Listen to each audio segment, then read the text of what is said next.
স্ত্রীকে খুনের চেষ্টার অভিযোগ উঠল খোদ স্বামীর বিরুদ্ধে।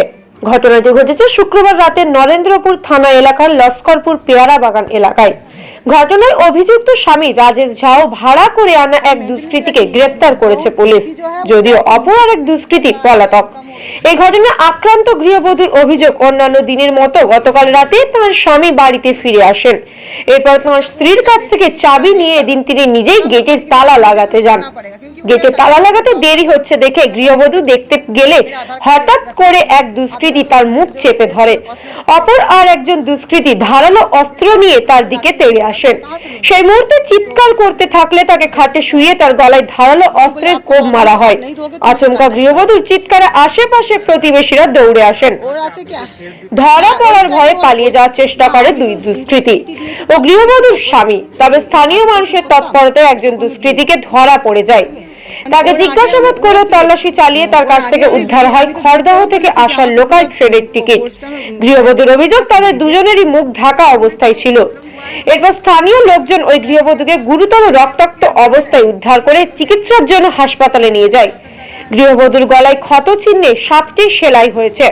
এরপর খবর দেওয়া হয় নরেন্দ্রপুর থানার পুলিশকে।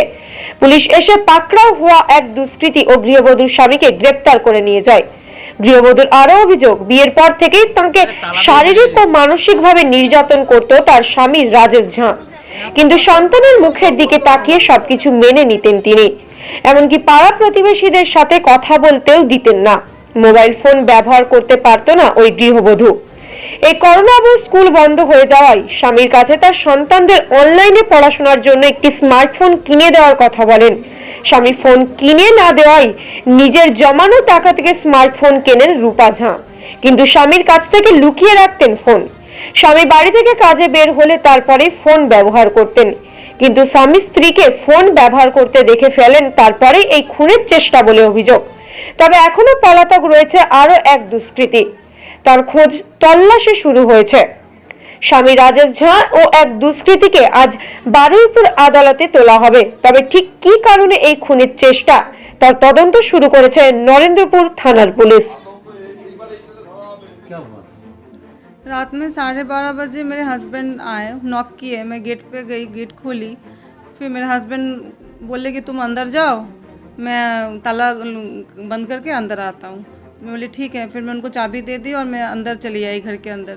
फिर मैं जब पीछे मुड़ के देखी, वो आ नहीं रहे थे, तो मैं पीछे मुड़ के देखी तो एक अनजाना आदमी आके मुझ पे अटैक कर दिया। छुरा लेके आया था और वो मुझ पे अटैक कर दिया। मैं चिल्लाने लगी तो फिर पीछे से एक और आदमी आया और मेरा मुंह बंद कर रहा था। फिर मैं जैसे तैसे फिर हाथापाई होने लगा और वो फिर बेड पे मैं गिर गई और फिर वो लोग मुझे गले में छुरा मार दिया और मैं बहुत चिल्लाने लगी। फिर मैंने उसके मेरा मुंह बंद कर रहा था तो मैंने उसके हाथ में भी दांत भी काट लिया। फिर हाथ पर बहुत मारने लगी, बहुत चिल्लाने लगी, तो फिर वो छोड़ के मुझे भाग गया और मेरा हस्बैंड का कोई पता ही नहीं था। वो नॉक किया, मैं खोली और वो 1 मिनट भी नहीं हुआ और वो एक अनजान आदमी, दो अनजान आदमी घर में घुस गया और मेरा हस्बैंड लापता हो गया, कहाँ गायब हो गया पता भी नहीं चला मुझे। मैं समझ ही नहीं पाई क्या हुआ मेरे साथ। फिर मैं बाहर आके बहुत चिल्लाने लगी। फिर सब आस पड़ोस के लोग सब आए और फिर उन लोगों ने मुझे हॉस्पिटल, पुलिस स्टेशन लेके गए। मेरे हस्बैंड ऑडिटर हैं, वो ऑडिट करते हैं, हॉटस्पॉट मोबाइल स्टोर का ऑडिट करते हैं वो।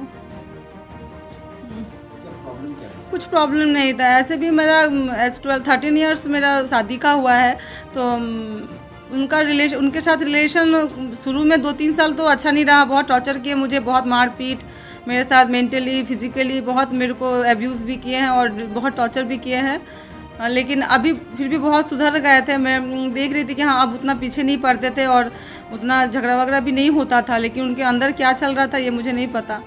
और अभी न्यू ईयर के दिन मेरे पास फ़ोन नहीं था, तो मैंने उनसे बहुत कहा कि मुझे एक फ़ोन ख़रीद के दीजिए, तो उन्होंने मुझे दिया नहीं। एटलीस्ट वो बहुत सारा डिमांड ऐसा होता है कि वो पूरा नहीं करते हैं, हम बोलते हैं लेकिन वो नहीं करते। तो वो फ़ोन भी ख़रीद के नहीं दिए, तो मैं बोली ठीक है आप नहीं ख़रीद के दोगे तो मैं खुद ही ख़रीदूँगी। तो मेरे पास 6000 रुपीज़ था, मैंने सेविंग करके रखा था 6000। मैं 2 बच्चों को ट्यूशन पढ़ाती हूँ तो उससे मुझे पैसा मिला था, तो मैं वो सेव करके रखी थी। तो फिर मैंने वो एक फ़ोन ख़रीदा 1 जनवरी को। मेरे 2 बच्चे हैं, एक 11 इयर्स है और एक 5 इयर्स की है। तो बस वो फ़ोन में खरीदी जो उसे पसंद नहीं था, वो नहीं चाहता था कि मेरे पास एक स्मार्टफोन हो, वो नहीं चाहता था, फिर भी मैंने खरीद लिया क्योंकि मुझे ज़रूरत थी। मैं बच्चों को पढ़ाती थी तो मुझे ज़रूरत था फ़ोन का, इसलिए मैंने ख़रीदा। और उसके मन में पता नहीं क्या चल रहा था। वो ऐसे भी उसके बहुत सारे एक्टिविटी से लगता है कि वो साइको है। उसका अपनी फैमिली से किसी से बातचीत नहीं है। वो किसी से, अपनी मम्मी से हो या अपने भैया से हो, दीदी से हो, किसी से बातचीत नहीं करता। किसी के बच्चे हैं, एक 11 ईयर्स है और एक 5 ईयर्स की है। तो बस वो फ़ोन में खरीदी जो उसे पसंद नहीं था। वो नहीं चाहता था कि मेरे पास एक स्मार्टफ़ोन हो, वो नहीं चाहता था, फिर भी मैंने खरीद लिया क्योंकि मुझे ज़रूरत थी। मैं बच्चों को पढ़ाती थी तो मुझे ज़रूरत था फ़ोन का, इसलिए मैंने ख़रीदा। और उसके मन में पता नहीं क्या चल रहा था। वो ऐसे भी उसके बहुत सारे एक्टिविटी से लगता है कि वो साइको है। उसका अपनी फैमिली से किसी से बातचीत नहीं है। वो किसी से, अपनी मम्मी से हो या अपने भैया से हो, दीदी से हो, किसी से बातचीत नहीं करता। किसी के कांटेक्ट में नहीं है वो। कहाँ पर बात किया? मेरे को कहाँ पर बात किया? मेरे गले पे मुझे मारा है। 7 सिलाई पर है, स्टिच पर है 7। वो एक छुरी था, शायद सब खूर बोलते हैं उसको बंगला में, मैं जानती भी नहीं हूँ। तो उसी से उन्होंने रेत दिया मेरा गला। हाँ, मैं पुलिस स्टेशन गई थी, मैंने FIR किया है। 3 दिन बाद फिर उन्होंने बुलाया मुझे। पुलिस यहाँ आए थे। हाँ, फिर मैं तो हॉस्पिटल चली गई थी। फिर यहाँ आस पड़ोस से पता चला कि मेरे हस्बैंड 2 बजे रात में फिर वापस आए, आके बोल रहा है कि मैं ऑफिस से आया हूँ। फिर लोगों ने उनको पकड़ा है और जो चोर था, जो भागा, जो मुझे मार के भागा, वो भी पकड़ा गया। उसको भी लोग पकड़ के आए, बहुत मारे हैं उसे भी। और फिर पुलिस आके उन लोगों को लेके गए हैं। कंप्लीट किया है? हाँ, मैंने कंप्लेन किया है। आप क्या चाहते हैं? मैं चाहती हूँ वो इंसान को जितना मैक्सिमम से मैक्सिमम पनिशमेंट मिलना चाहिए, क्योंकि उसने अटेम्प्ट टू मर्डर किया है मेरे ऊपर। मेरा कोई दोष नहीं, मैंने तो ऐसा कुछ उनके साथ रिलेशन ख़राब नहीं किया, फिर क्यों उन्होंने मेरे साथ ऐसा किया। और मेरे 2 बच्चे हैं, उनको, उनका एजुकेशन, उनका लाइफ में कोई प्रॉब्लम ना हो, क्योंकि वो एक मेरी बच्ची वो BD में पढ़ती है, उसका खर्चा भी है। और मेरे पास कुछ नहीं है। मेरा सर्टिफिकेट है, ना मेरा आधार कार्ड है, ना मेरा कोई बैंक अकाउंट है, ना कोई बैलेंस है।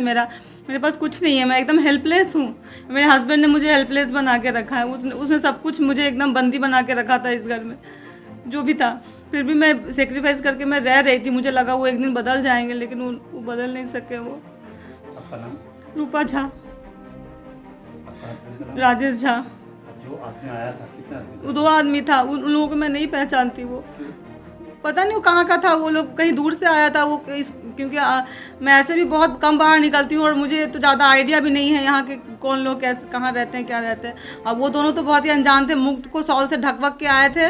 तो फिर मैं, एक लड़का जो मुझे अटैक किया छुरा से, उसको मैं थोड़ा सा देख पाई हूँ। वो पतला सा, लंबा सा, काला करके था, लेकिन पीछे पहचान से? नहीं, मैं देखने से तो वो इतना हठात हो गया अचानक से कि मैं खुद को बचाती या उसका चेहरा। लेकिन हाँ, वो मुझे मार रहा था तो मैं उसको देखी कि वो लंबा सा, पतला सा चेहरा था उसका, लंबा सा, लेकिन वो मुंह ढका हुआ था उसको सॉल से, इसी सॉल से ढका हुआ था।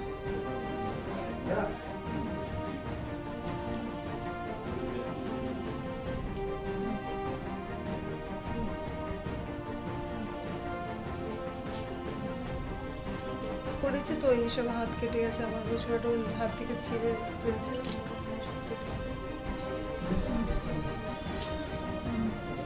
এরকম দেখছি অন্য লোক এসছে, আমি ওকে দেখে একদম চিল্লানো শুরু করে দিয়েছি। চিল্লানো শুরু করতে করতে ও এসে আমাকে ছুঁড়ে কানে ফেলে দিয়েছে। ফেলে দিয়ে আর ছুরাটা এরকম ছুরাটা নিয়েছে আর আমাকে মারতে গেছে। আমি চিল্লাচ্ছি, আমি ওর ছুরাটা হাত থেকে ওর ছুরাটা এরকম নিয়ে আমি একবার साइड कर दी मैं। उसके बाद फिर लिया और फिर मुझे मारने गया। तब मैं इतना चिल्ला रही थी, फिर पीछे से एक आदमी आया और मेरा मुंह ऐसे बंद कर लिया। बंद करके फिर मैं वहाँ नीचे में गिर गई। फिर जाके मैं दांत, उसके हाथ में भी दांत काट ली। वो जैसे तैसे मुझे मार के भी इतना मैं चिल्ला रही थी कि वो फिर थोड़ा एक बार मारा और फिर निकल के भाग गया। रजाई है। कौन सा? ये जो मैं छुरा उसका छीनी ना, उससे टूट गया लग रहा है उसका बेत। उस छुरा का जो फूट था उसका, लकड़ी का वो साइड में भी था करने के लिए। কালকে যখন ঘটনাটা ঘটলো আপনারা কি ছিলেন এই রাতে? হ্যাঁ, আমরা ছিলাম, আমরা সবাই ছিলাম পাড়ায়। দেখলাম খুর পড়া রয়েছে ঘরে। আর যে এসেছিল বৌদি তো বেরিয়েছে ফার্স্ট, যে গলায় লেগেছে বলে কেটে গেছে তার জন্য। সবার বাড়িতে? হ্যাঁ, সবার বাড়ি দিয়ে তারপর বেরিয়েছে। আর ওকে ধরে নিয়ে এসে সেটাও বৌদি চিনতে পেরেছে। আর দাদা তো তালা খুলে দিয়েই চলে গেছে এই রাত্রিবেলা। তারপর এসে পুলিশ এসে ওদের নিয়ে গেল। হসপিটাল নিয়ে গেছে? হ্যাঁ, হসপিটাল নিয়ে একটা গেছে। বোন আমার দেওরই নিয়ে গেছে, দেওয়া আর একটা বোন নিয়ে আর একটা ওই ননদ আমার আছে, দুজনে মিলে নিয়ে গেছে।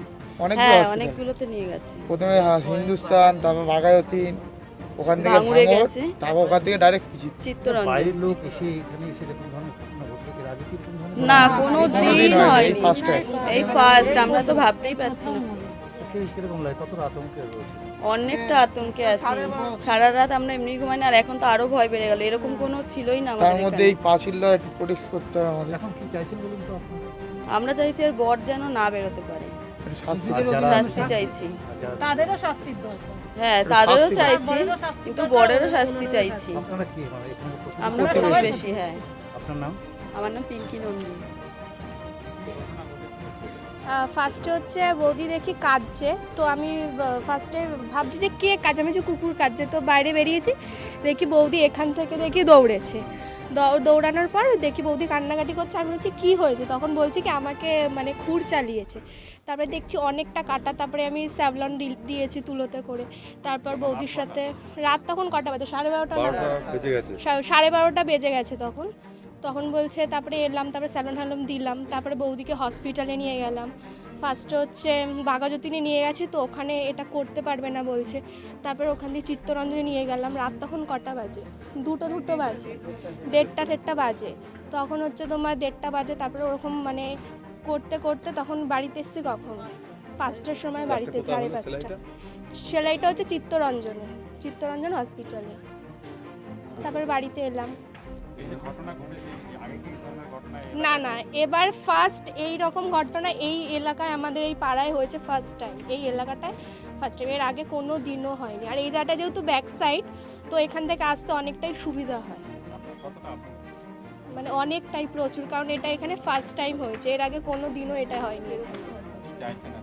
এখন চাইছি অবভিয়াসলি এদের মানে এর সাজা হোক, কারণ এটা দেখে আরও অনেকে শিখবে না, তাই জন্য এর সাজাটা মানে প্রচুর জরুরি। আমার নাম তানিয়া বণিক।